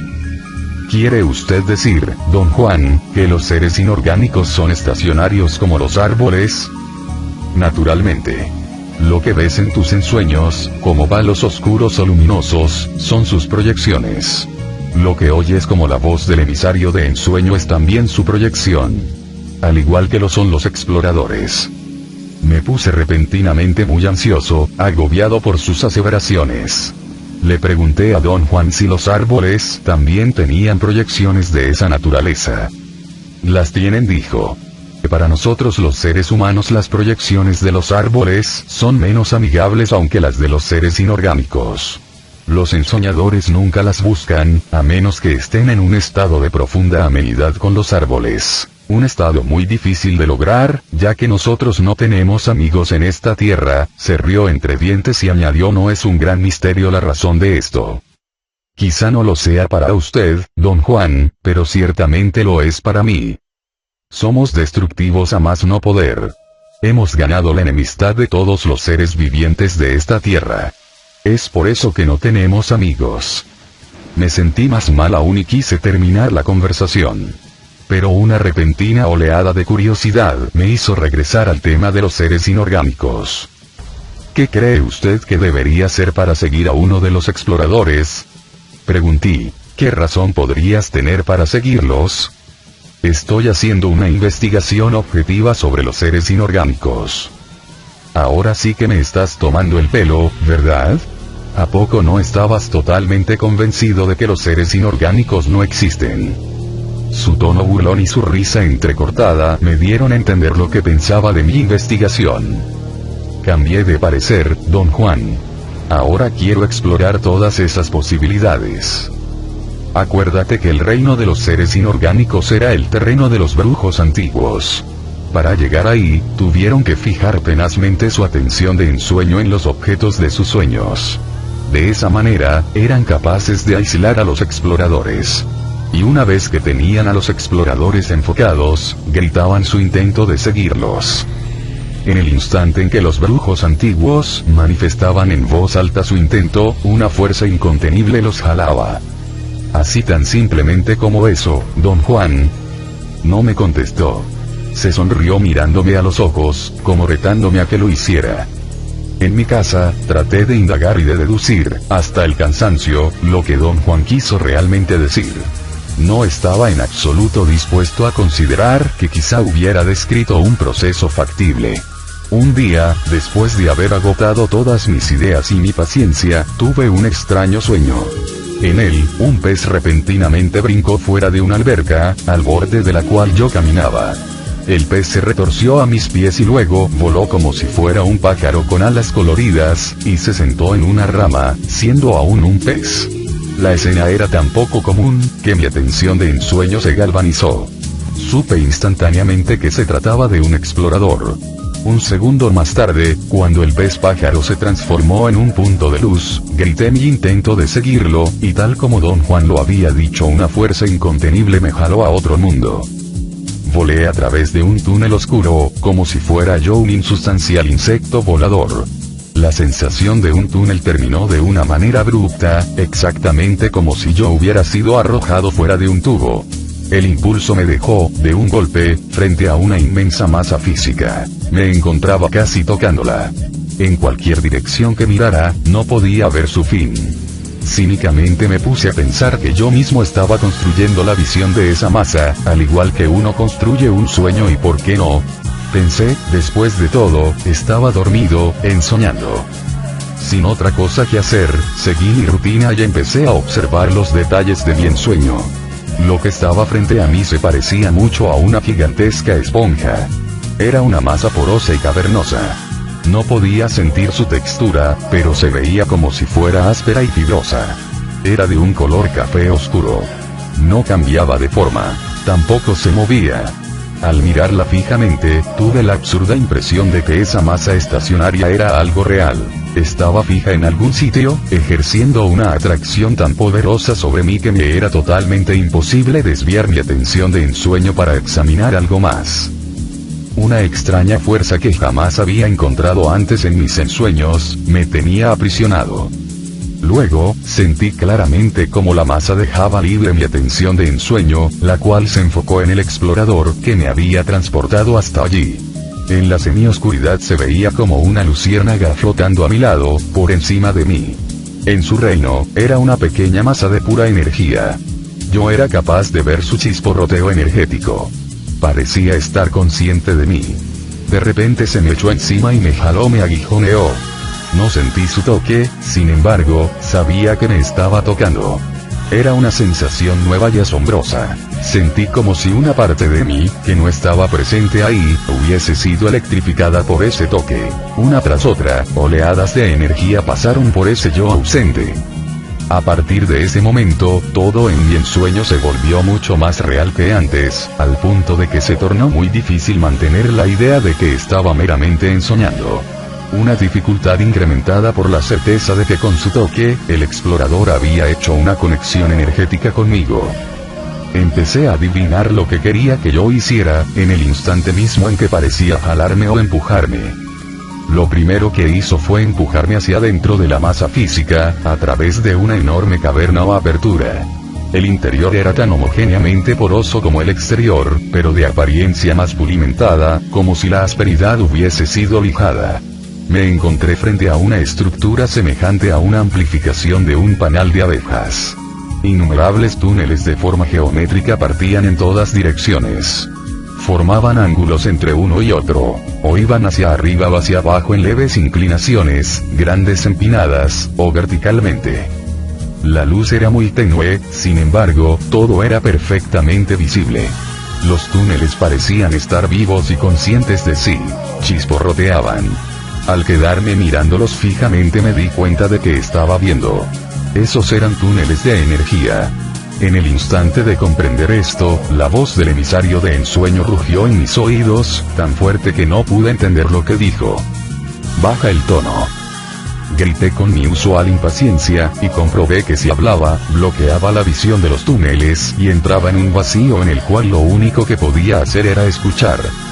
El emisario moduló su voz y dijo: «Estás adentro de un ser inorgánico. Escoge un túnel y hasta puedes vivir en él». La voz se calló por un instante y luego añadió: «Eso es, si así lo deseas». No pude decir nada. Tenía miedo de que cualquier afirmación que hiciera, pudiera ser interpretada de manera opuesta a lo que quería decir. «Hay infinitas ventajas para ti», continuó la voz del emisario. «Podrías vivir en tantos túneles como te plazca. Y cada uno de ellos te enseñaría algo diferente. Los brujos de la antigüedad vivieron así y aprendieron cosas maravillosas». Aunque sin sentirlo, tuve la sensación de que el explorador me empujaba por detrás. Parecía urgirme a seguir adelante. Tomé el túnel inmediatamente a mi derecha. Tan pronto como estuve en él, comprendí que estaba flotando. Era yo una masa de energía igual al explorador. La voz del emisario sonó una vez más en mis oídos. «Sí, eres una masa de energía», dijo, reafirmando lo que yo ya sabía.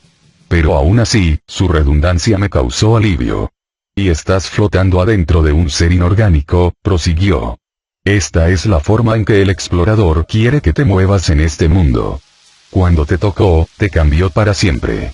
Ahora, prácticamente eres uno de nosotros.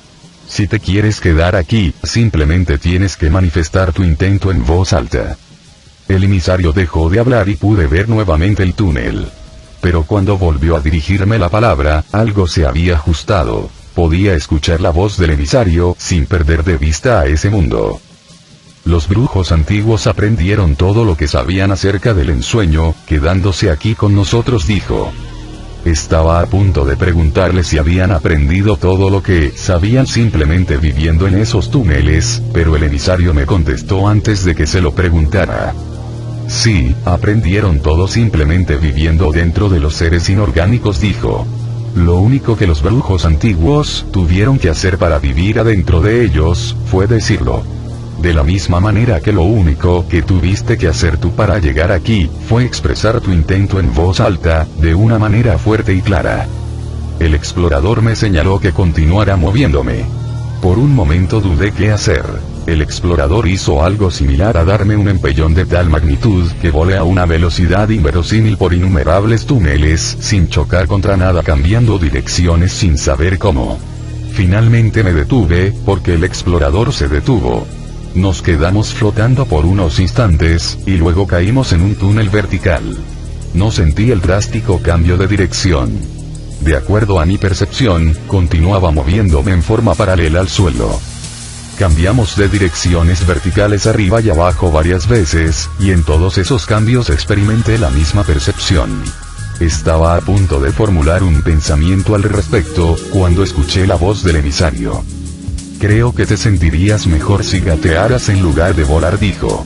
«También te puedes mover como una araña o una mosca, para arriba, o para abajo, o volteado de cabeza». Me calmé instantáneamente. Era como si hubiera estado hueco, y de repente tuviera ahora un peso que podía mantenerme fijo en el piso. No sentía las paredes de los túneles, pero el emisario tenía razón en cuanto a que me sentiría mejor moviéndome contra las paredes como si estuviera gateando. «En este mundo la gravedad no te inmoviliza», dijo. De lo cual por supuesto ya me había dado cuenta. Tampoco tienes que respirar, la voz continuó. Y únicamente para tu conveniencia, puedes retener la vista y ver cómo ves en tu mundo. El emisario parecía indeciso, decidiendo si añadir algo más o no. Tosió de la misma forma que un hombre lo hace cuando se aclara la garganta, y dijo: la vista nunca se menoscaba en este mundo, por lo tanto, un ensoñador habla siempre de sus ensueños en términos de lo que ve. El explorador me dio la señal de entrar a un túnel a mi derecha. Era más oscuro que los otros. De una manera absurda, me pareció acogedor, amigable, y hasta conocido.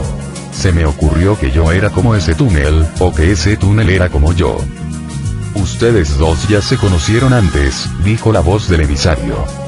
¿Cómo dijiste? Pregunté. Entendí lo que me había dicho, pero no podía comprender lo que quería decir con eso.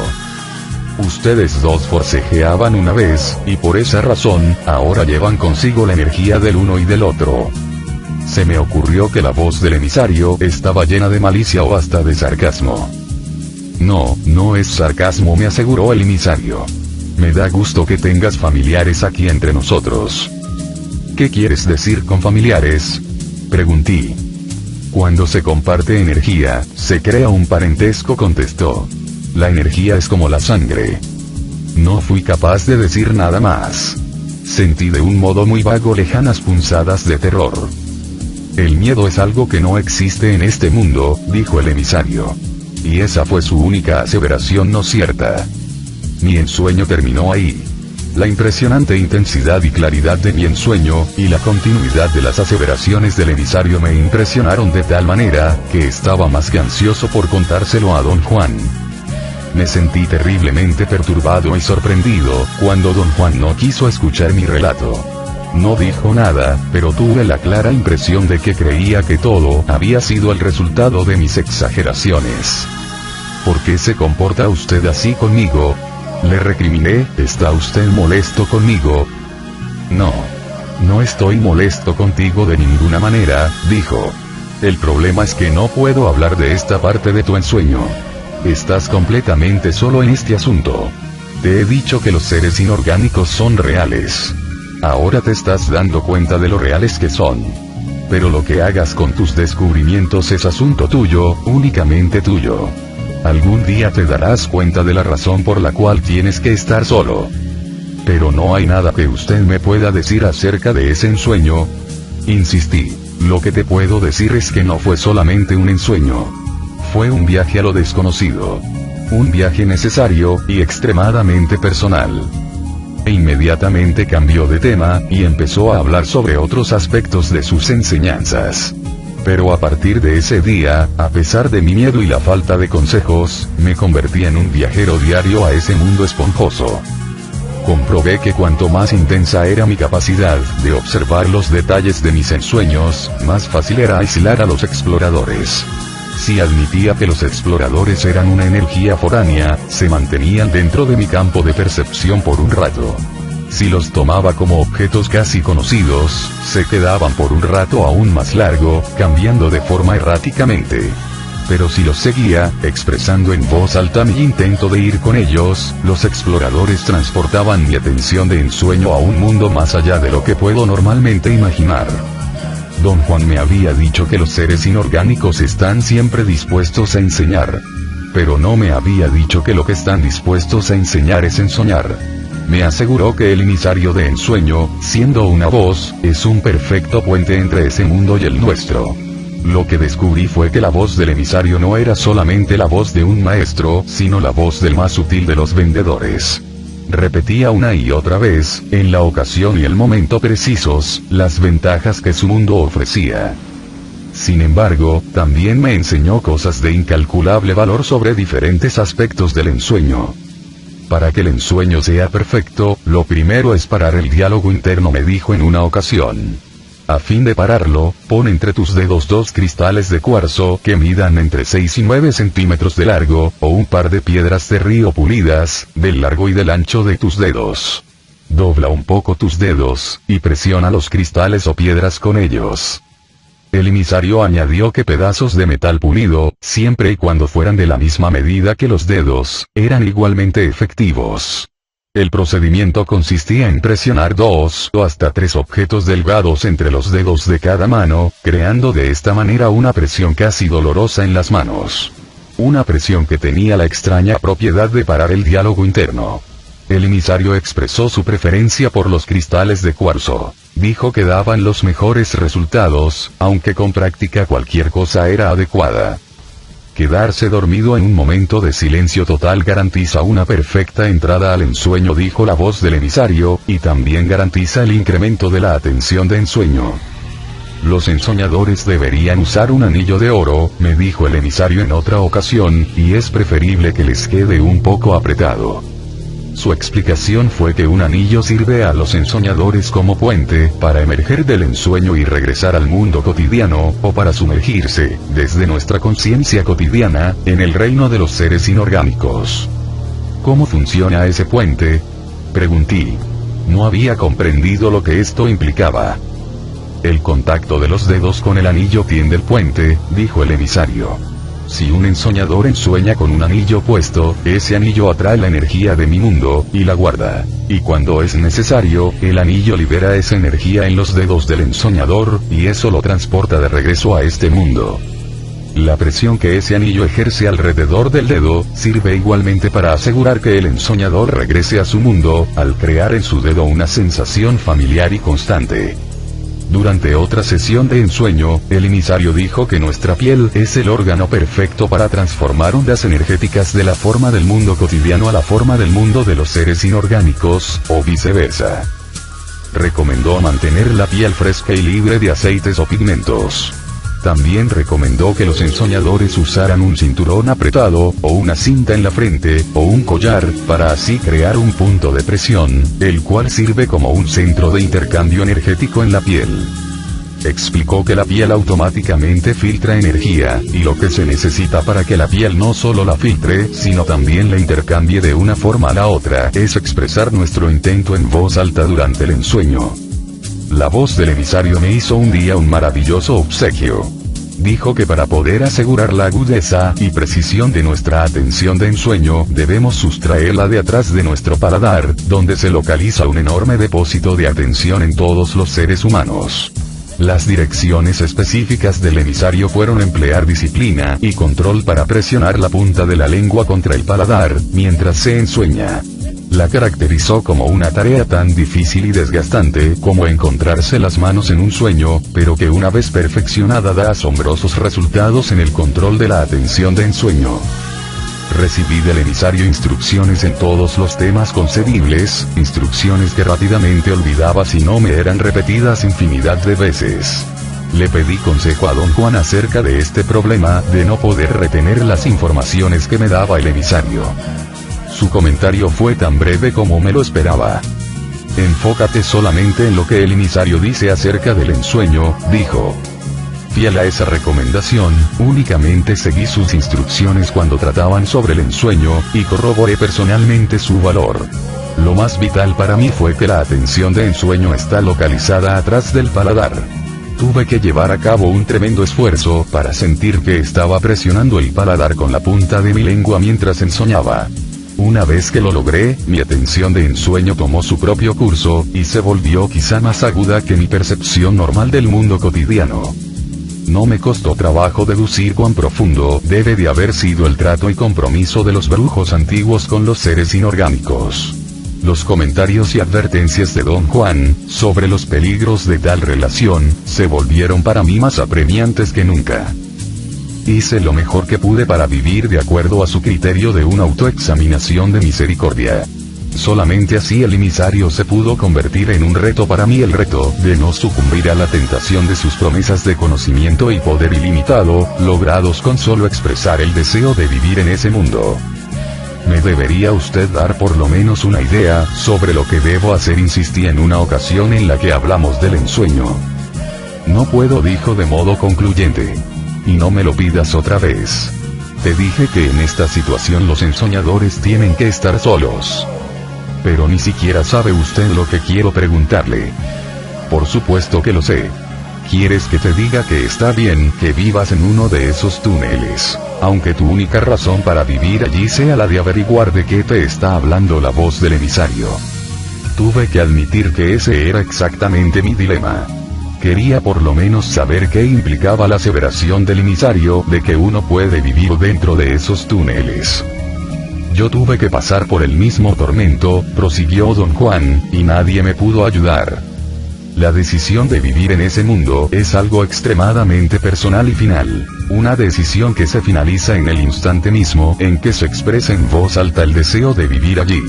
Los seres inorgánicos satisfacen los más íntimos caprichos de los ensoñadores, con tal de que expresen tal deseo. Esto es realmente diabólico, don Juan. ¿Y cómo? Pero no solamente por lo que estás pensando.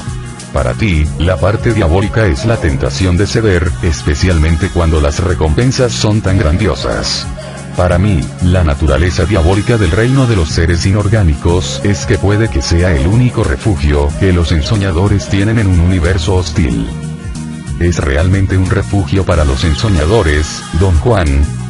Ciertamente es un refugio para algunos ensoñadores. Estoy solo en un universo hostil y he aprendido a decir pues que así sea. Ese fue el final de nuestra conversación. No dijo lo que yo quería oír, sin embargo, entendí perfectamente bien que él solo deseó de saber cómo sería vivir en uno de esos túneles, significar y escoger ese modo de vida.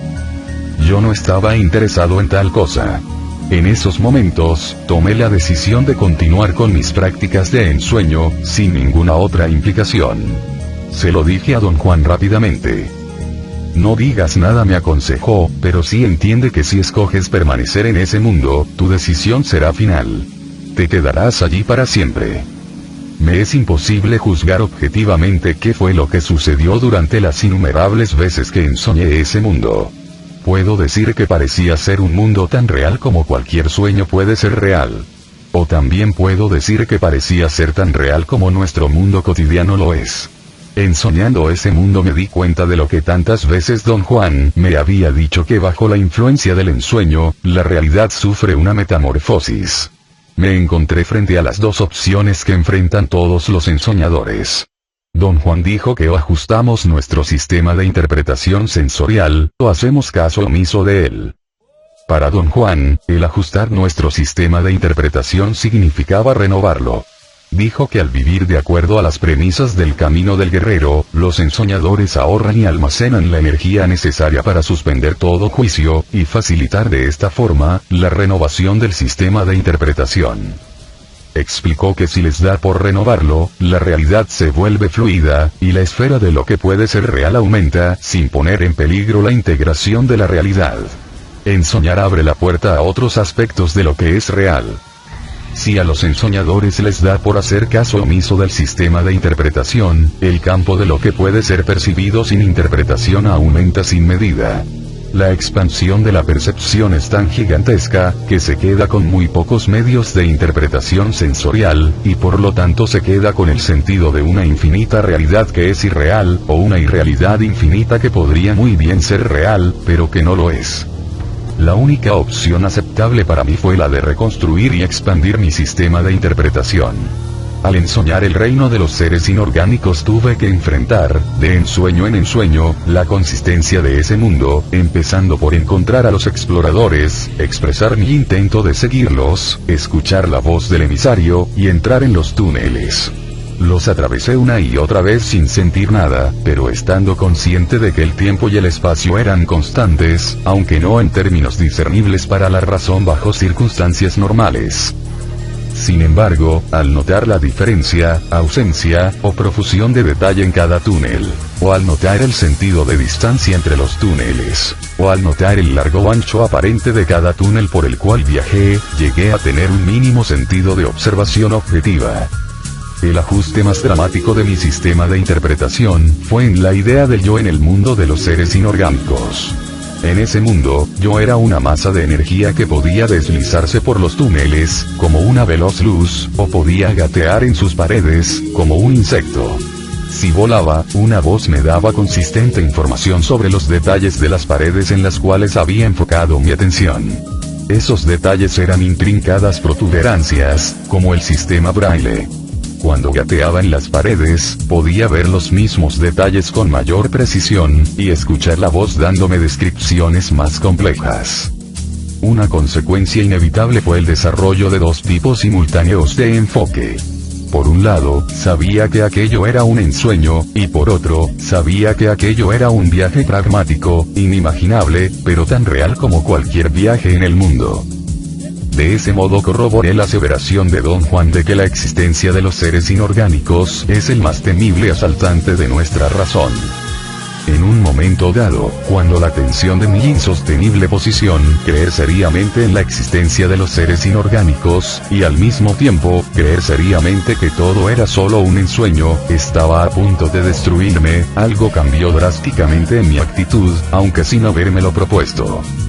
Don Juan explicó mi cambio en términos de energía. Dijo que mi energía, la cual había estado aumentando continuamente, un día alcanzó un nivel que me permitió ignorar las conjeturas y los prejuicios sobre la naturaleza del hombre, la realidad y la percepción. Ese día me enamoré del conocimiento, sin considerar su lógica o su valor funcional y, sobre todo, sin considerar mi conveniencia personal. Cuando mi investigación sobre la existencia de los seres inorgánicos me dejó de importar, Don Juan, por su propia cuenta, me habló de mis prácticas de ensueño. Creo que no estás consciente de la regularidad de tus encuentros con los seres inorgánicos, dijo. Tenía razón. Nunca me había tomado la molestia de pensar en mis viajes de ensueño. Los hacía sin más ni más. Le comenté sobre lo raro de mi descuido. No es un descuido, dijo. El carácter de ese reino es fomentar los secretos, el sigilo. Los seres inorgánicos se encubren en el misterio y la oscuridad. Piensa en esa masa porosa que es su mundo estacionario, fijo para atraernos como polillas a la luz o al fuego. Hay algo que el emisario no se atrevió a decirte. Que los seres inorgánicos buscan nuestra conciencia, o la conciencia de cualquier ser que caiga en sus redes. Nos dan conocimiento, pero cobran su precio todo nuestro ser. ¿Quiere usted decir, Don Juan, que los seres inorgánicos son como pescadores? Exactamente. En un momento dado, el emisario te va a mostrar hombres que han sido atrapados ahí por ellos, o a lo mejor te mostrará otros seres que no son humanos, los cuales también fueron ahí atrapados. Mi reacción debería de haber sido miedo y repugnancia. Las revelaciones de Don Juan me afectaron profundamente, pero en el sentido de que me despertaron una incontenible curiosidad que me hacía casi jadear. Los seres inorgánicos no pueden forzar a nadie a que se quede con ellos, prosiguió Don Juan. Vivir en su mundo es un asunto voluntario. Sin embargo, son capaces de aprisionarnos, concediéndonos todos nuestros deseos, consintiéndonos y llenándonos de mimos. Ten cuidado con la conciencia inmóvil. La conciencia de ese tipo tiene que buscar movimiento, y como te dije, lo hace creando proyecciones fantasmagóricas en algunas ocasiones. Le pedí a Don Juan que me explicara eso de las proyecciones fantasmagóricas. Dijo que los seres inorgánicos se agarraban de los sentimientos más íntimos de los ensoñadores, y jugaban con ellos sin misericordia, creando fantasmas ya sea para agradar o para atemorizar a los ensoñadores. Me recordó que yo había forcejeado con uno de esos fantasmas. Explicó que los seres inorgánicos son estupendos manipuladores que se deleitan proyectándose a sí mismos, como películas. Los brujos antiguos se vinieron al suelo por su estúpida fe en esas proyecciones, continuó. Los brujos antiguos creían que sus aliados tenían poder. Ignoraban el hecho de que sus aliados eran una tenue energía proyectada a través de dos mundos, como una película cósmica. Se está usted contradiciendo, Don Juan. Usted mismo dijo que los seres inorgánicos son reales. Y ahora me dice que son meramente proyecciones. No dije que los seres inorgánicos son meramente proyecciones. Dije que se proyectan en nuestro mundo como películas. Y me permití añadir que eran como películas de tenue energía proyectada a través de las líneas fronterizas de dos mundos. No hay contradicción en lo que dije. ¿Pero qué me dice acerca de los seres inorgánicos en su propio mundo? ¿Son también meras proyecciones? De ninguna manera. Ese mundo es tan real como el nuestro. Los brujos antiguos describieron el reino de los seres inorgánicos como una masa de cavernas porosas flotando en un espacio oscuro. Y describieron a los seres inorgánicos como cañas huecas atadas en manojos inconcebibles, como las células del cuerpo. Los brujos antiguos llamaban a esos inconcebibles manojos, el laberinto de la penumbra. Entonces todos los ensoñadores ven a ese mundo de la misma forma, ¿no? Por supuesto que sí. Todos los ensoñadores lo ven tal cual es. ¿Qué? ¿Crees que eres único? Confesé que algo en ese mundo me había hecho sentir que yo era único.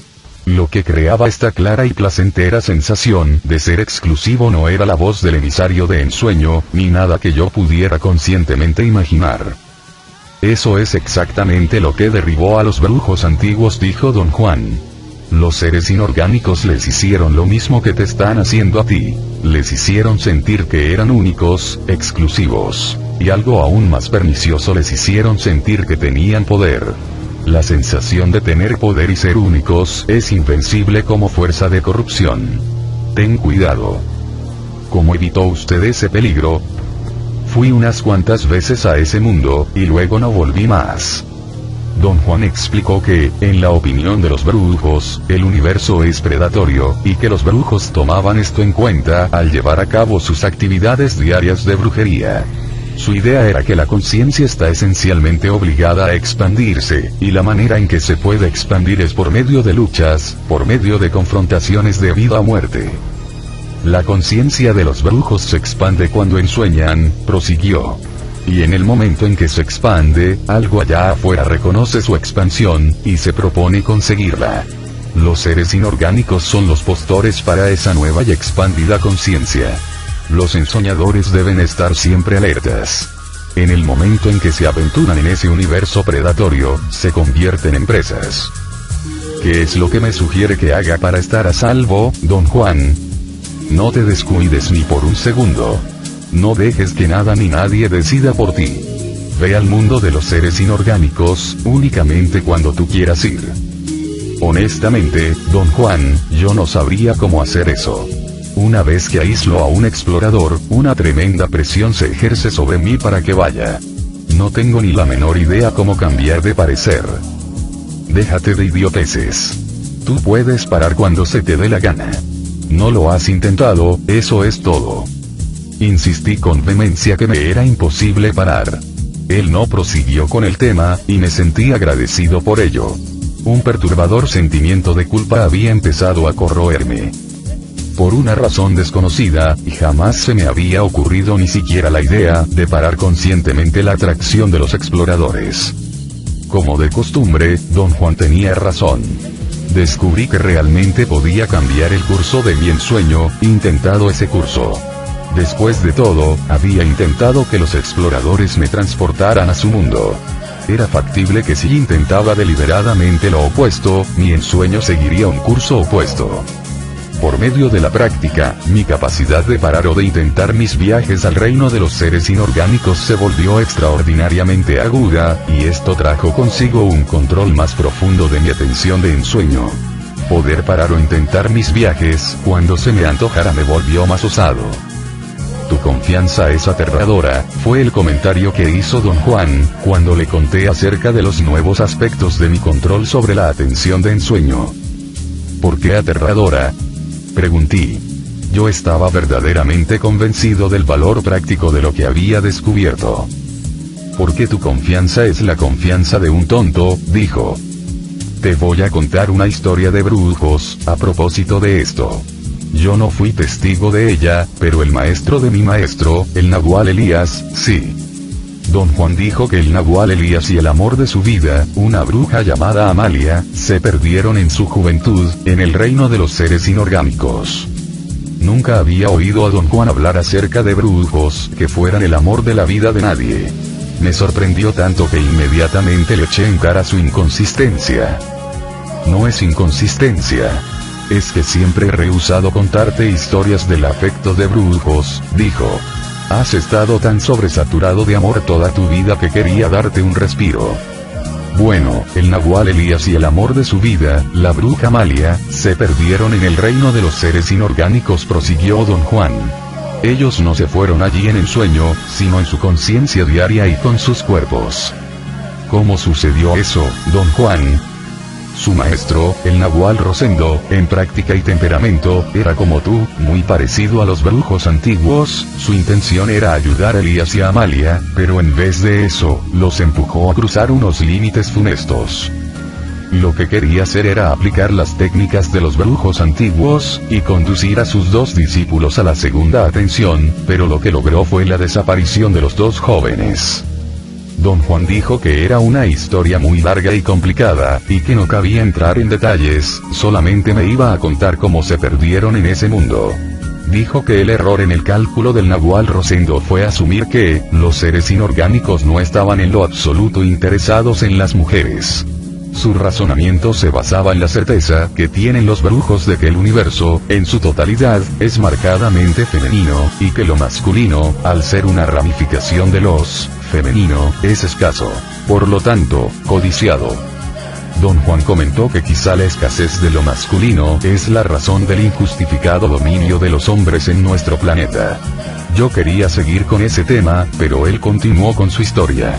Dijo que el plan del Nahual Rosendo era instruir a Elías y a Amalia exclusivamente en la segunda atención. Y para efectuar su plan, usó la técnica prescrita por los brujos antiguos.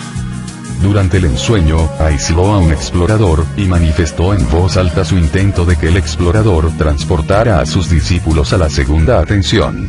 Expresar en voz alta un intento de tal naturaleza es un mandato que un explorador no puede desoír. Teóricamente, para una energía tan poderosa como un explorador, desplazar los puntos de encaje de Elías y Amalia a la posición apropiada no requería mucho esfuerzo. Lo que no consideró el Nahual Rosendo fue la malicia de los seres inorgánicos. El explorador desplazó el punto de encaje de sus discípulos, pero los desplazó a una posición desde la cual era muy fácil transportarlos corporalmente a su reino. ¿Es esto posible, don Juan? ¿Ser transportado corporalmente?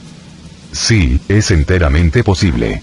Somos energía, y esa energía se mantiene en una forma y posición específicas debido a la fijación del punto de encaje en su sitio habitual. Si esa ubicación cambia, la posición de nuestra energía cambia de acuerdo a ese cambio de ubicación. Todo lo que los seres inorgánicos tienen que hacer es desplazar el punto de encaje a la posición correcta, y salimos disparados como una bala, con sombrero, zapatos, y todo lo demás. ¿Puede esto ocurrirle a cualquiera de nosotros? Exactamente. Especialmente si nuestra suma energética es considerable. Obviamente, la suma de la energía de Elías y Amalia juntos era algo que los seres inorgánicos no podían desechar. Confiar en los seres inorgánicos es absurdo. Ellos tienen su propio ritmo, y ese ritmo no es humano. Le pregunté a don Juan qué fue exactamente lo que el Nahual Rosendo hizo para mandar a sus discípulos a ese mundo. Sabía que hacer esta pregunta era una estupidez de mi parte. Me sorprendí cuando respondió. Los pasos son la simpleza misma, dijo. Puso a sus discípulos dentro de un espacio muy reducido, algo así como un armario. Luego se puso a ensoñar, y mandó venir a un explorador del reino de los seres inorgánicos, manifestando en voz alta su intento de llamarlo. Después expresó en voz alta su intento de ofrecerle a sus discípulos. Naturalmente, el explorador los aceptó como un regalo y se los llevó consigo en un momento de descuido, cuando ellos estaban haciendo el amor, dentro del armario. Cuando el Nahual fue a buscarlos, se habían esfumado. Don Juan explicó que hacer regalos de gente a los seres inorgánicos era precisamente lo que los brujos antiguos solían hacer con sus discípulos. El Nahual Rosendo no quería de ninguna manera hacer eso. Lo ofuscó la absurda creencia de que los seres inorgánicos estaban bajo su control. Las maniobras de los brujos son mortales, continuó. Te suplico que seas de lo más cauteloso.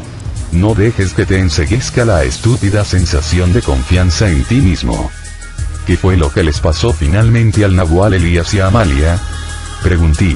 El Nahual Rosendo tuvo que ir corporalmente a buscarlos a ese mundo, contestó. ¿Los encontró?